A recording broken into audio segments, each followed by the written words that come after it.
When I asked my mother, why are we here? Why are we in this prison? She said simply, it's because we're Japanese.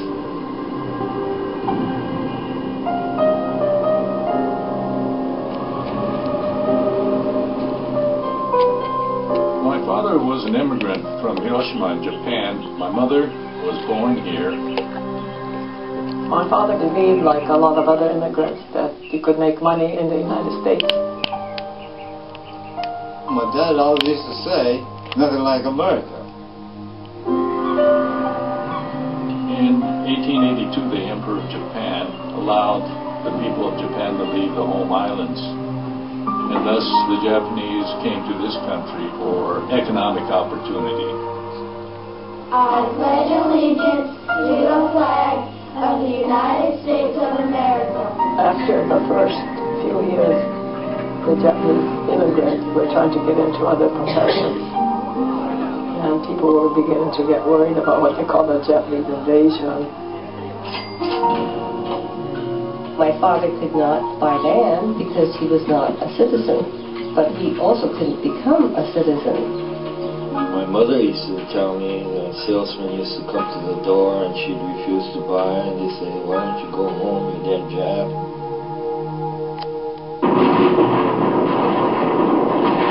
On December 7th, around 8 o'clock in the morning, Japanese airplanes bombed Pearl Harbor in Hawaii.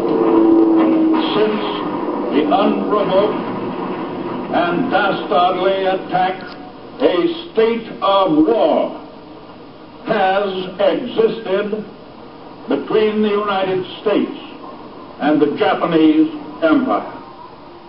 It was just a devastating day for all of us. We will never forget.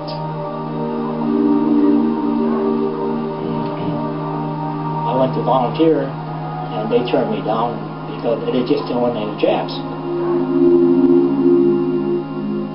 General DeWitt was commanding general of the Western Area This guy looks like Defense hell, Command. man. He's the one that said, a Jap's a Jap.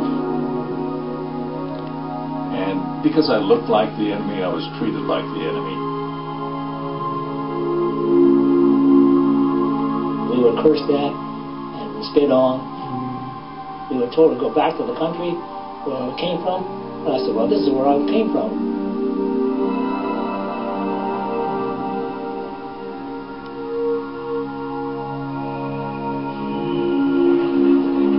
The FBI came and picked up my father immediately, just like the movies. Right in the middle of the wedding reception, FBI came and arrested some of the people. We had to turn in all our radios, shortwave, flashlights, guns, knives, whatever that they thought was contraband.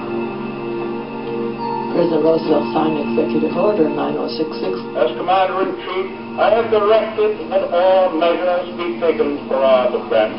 The order stated that the West Coast was to be considered a military area and persons of Japanese ancestry were to be removed and housed away from the West Coast.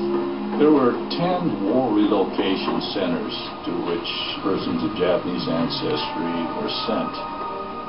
By the time the war was over, there were about 120,000 people affected. The military and civilian agencies alike determined to do the job as a democracy should, with real consideration for the people involved. Friends of mine had to leave Terminal Island, and those people had only 48 hours. We just felt, well, it's something we had to do. I guess we considered our part for the war effort. The restaurant, we just had to close up. So we just padlocked it and got out.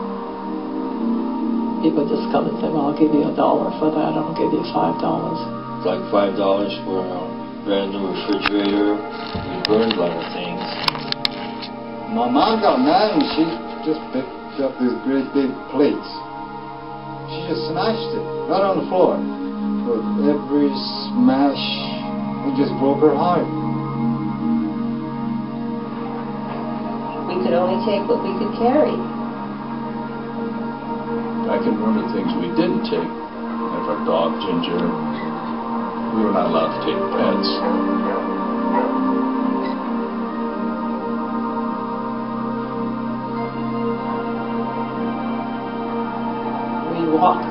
our suitcases to the train depot, and there were guards with rifles. They had 2 MPs on each side, and they had bayonets on them. Why they had bayonets, I'll never know. Well, they didn't The stab morning you we with left, it was sprinkling. My sister had overheard this lady say, "Look at, even the heavens are crying for us."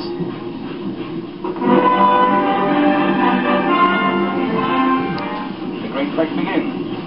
A jet caravan heads for the government's war relocation project in the Owens Valley. A voluntary migration. It's in no sense a concentration camp, but a city with its front yard in the snow-peaked Sierra Nevadas. Here, eventually, 12,000 will live and work.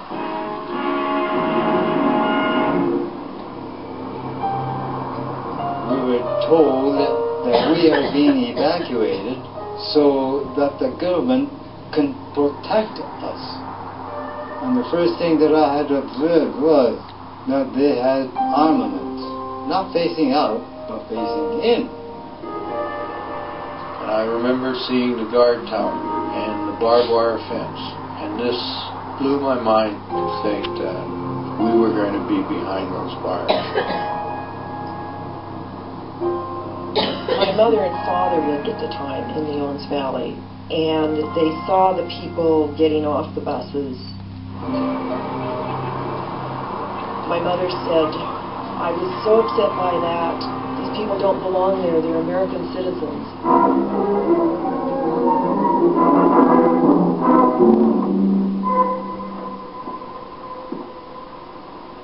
Geez, look how old that is. They are not prisoners. They are not internees. They are merely dislocated people, the unwounded casualties of war. I remember just seeing the rows of barracks, dirt all over, no plants or greenery. Yes, do that next time. The first thing that they told us to do was to grab a bag and put straws in the bag. And that was our bed for that night. But the first night, all of a sudden I realized that, my God, there are holes in the roof. I look up and I see the sky. I thought, my God, it's so beautiful. And that night there was a pretty big windstorm. The next morning when I got up and looked at my mattress, right where my head was, it's still all white, but then the rest of it was all covered with sand. It was hot in the summer, bone chilling in the winter, and there was always the wind. There was always the wind. The 300 or so residents of each block eat in a mess hall, cafeteria style, a combination of Oriental dishes to meet the taste of the Issei, born in Japan, and of American-type dishes to satisfy the Nisei, born in America. We had this cold jello and papa pot rice.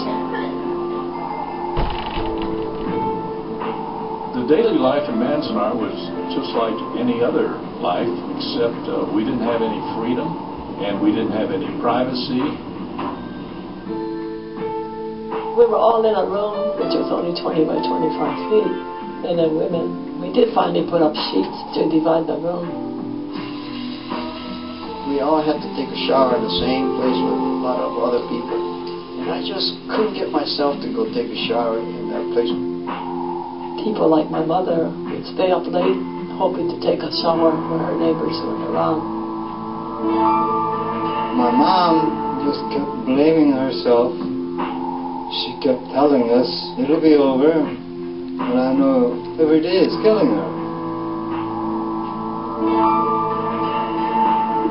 I didn't like what was being done to the Japanese people, and they needed teachers. I went to the placement office and told them I wanted to go to Manzanar. They looked at me as though I had taken leave of my senses, but I got to go. In the science classes, I remember a teacher says, pretend this is a Bunsen burner. We didn't have a flag, so we would use to salute to an empty corner. finally one day one of the boys said, well, why don't we draw a flag? It must have been difficult for teachers to talk about democracy when we were put into a place like that.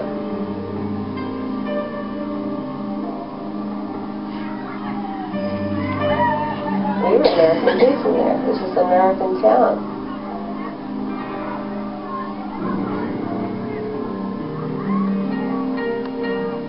Well, it wasn't that bad. We were not allowed to leave the camp to go play at high school outside of Manzanar, so we always had to be the home team. The home team advantage, yeah. You don't look that unhappy. The worst memory was that we were prisoners. There's nothing you can do about it. Then you just accept it. That's one of the things that got us through those hard times. Shikataganai. Nothing can be done. What can we do?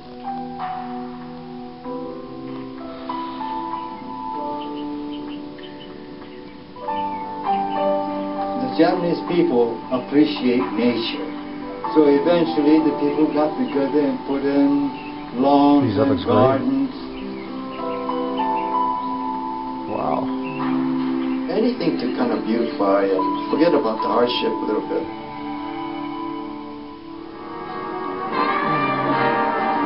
And they also had a dance band. They were called the Giant Poppers. It was a very popular song at the time, Don't Fence Me In.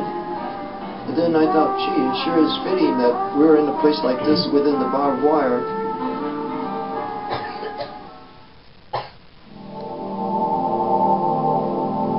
You get people confined in a small space like that, and you have no one to fight. You can't fight these military people with guns, so you attack each other, blame each other.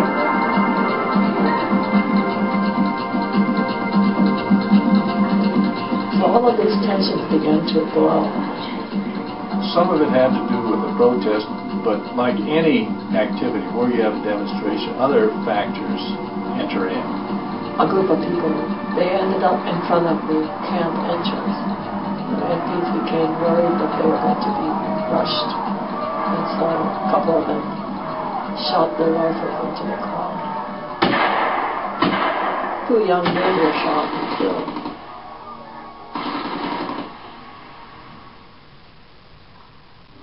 There was a loyalty oath questionnaire which was distributed in all the 10 camps.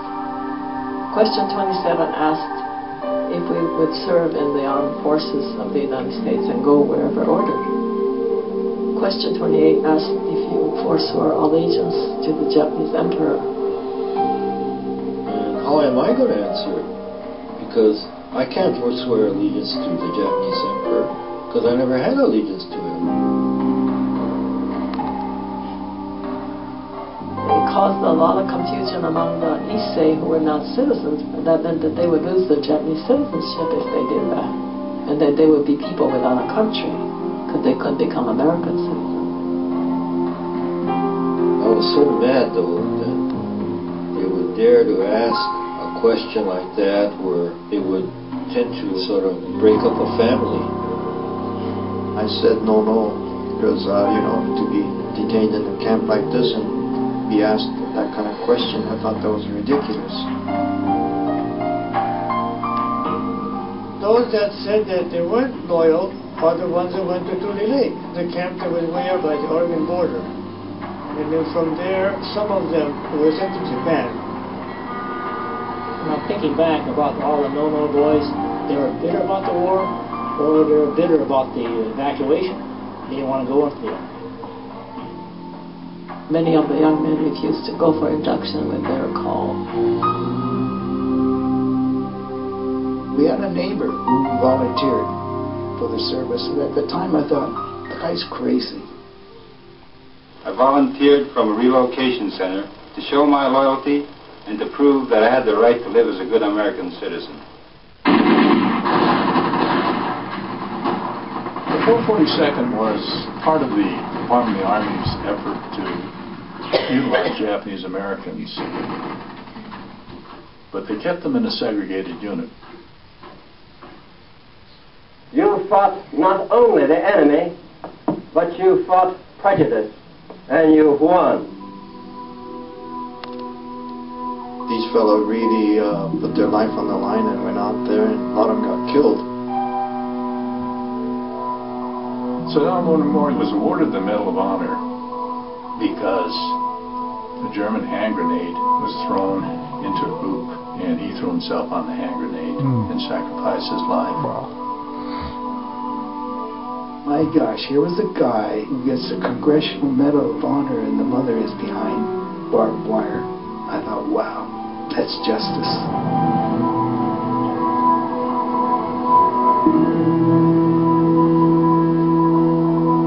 In February of 43, they came out with an order that said you could go out of the camp, but you can't go back to the 3 Pacific Coast states.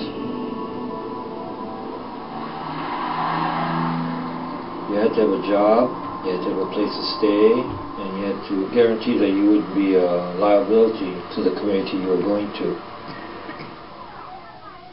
When I got ready to leave camp, and I'm 6, 7 years old, I was told to be fingerprinted. And I remember the soldier saying, "This is in case you do anything bad, we'll be able to catch you." That was a traumatic experience for me. They gave me a small green card that gave me permission to leave Manzanar and then went to Madison, Wisconsin. Young kids would drive by and say, "Go home, Japs," and I'm thinking, oh boy, would I ever love to go home. But you couldn't. California was still closed at the time. The war's over, the camps are going to close, so the government says, you got to get out, we're closing the camps.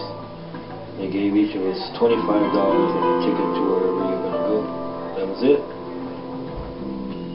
My folks, they worked all their lives, and in one swoop, everything they worked for was gone, and they were penniless. I was able to go to different baking school under the GI Bill. I was able to start a bakery after the war. It did create a lifelong friendships, but it was wrong. It was terribly wrong.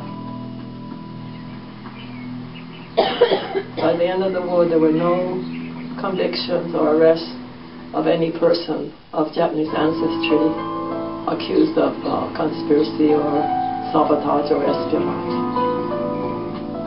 We were bona fide American citizens, and as citizens we had the right to due process. Still, it took a long time. It took an awfully long time. The legislation that I am about to sign provides for a restitution payment to each of the 60,000 survivors. Yet we must recognize that the internment of Japanese Americans was just that, a mistake. Here we admit a wrong. Up to that point, I always felt like a second-class citizen. So when I got the apology, as if something was lifted off my head. The thing that I lost are the freedom, but for these first-generation Japanese, like my father and others, they lost so much. No amount of money would ever compensate for what they went through.